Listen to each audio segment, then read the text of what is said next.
कि supreme court में benches की इख्तियारात का केस मुकर्रर न करने पर तौहीन अदालत केस अदालत ने मुआवनत के लिए अटॉर्नी जनरल को फौरी तौर पर तलब कर लिया है। रजिस्ट्रार सुप्रीम कोर्ट अदालत के सामने पेश अदालत ने पूछा, बताएं अदालती हुक्म के बावजूद केस मुकर्रर क्यों ना हुआ।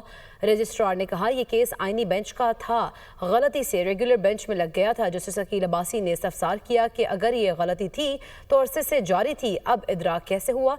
इसी पर बात करेंगे। हसीब मलिक हमारे साथ मौजूद हैं। हसीब, आगाह कीजिएगा समाअत के हवाले से, और फिर दूसरा ये कि जो मुकालमा हुआ दोनों के माबैन वो क्या रहा।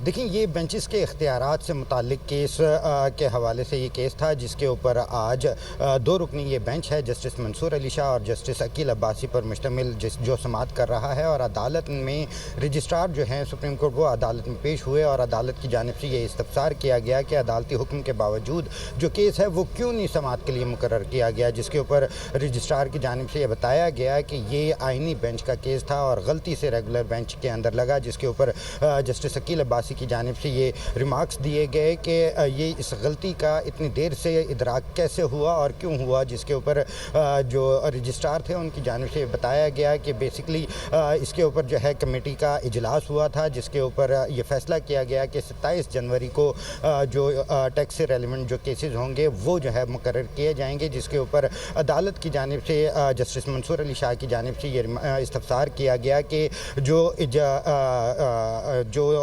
कमेटी का इजलास था उसके हवाले से आपने कोई नोट लिखा था या जो कमेटी थी उसने खुद जो है इसके ऊपर इजलास बुला के कोई फ़ैसला किया है। जिसके ऊपर रजिस्ट्रार की जानिब से बताया गया कि एक नोट तहरीर किया गया था, जिसके ऊपर अदालत ने वो नोट भी तलब किया। और अदालत में जब नोट वो पेश किया गया रजिस्ट्रार की जानिब से, तो अदालत की जानिब से ये रिमार्क्स दिए गए कि जो आप बयान दे रहे हैं वो उससे बिल्कुल मुतज़ाद है, क्योंकि नोट के अंदर जो है नया बेंच बनाने का जो है वो इस्तदा की गई है, गलती का हवाले से जो है इसमें नहीं बयान किया गया। जबकि अदालत ने फौरी तौर पे अटॉर्नी जनरल को भी तलब कर लिया है मुआवनत के लिए। और इस वक्त भी जो केस का जो सिलसिला है, समाअत का जो सिलसिला है वो जारी है। जी ठीक है, बहुत शुक्रिया हसीब मलिक, आप हमें आगाह कर रहे थे।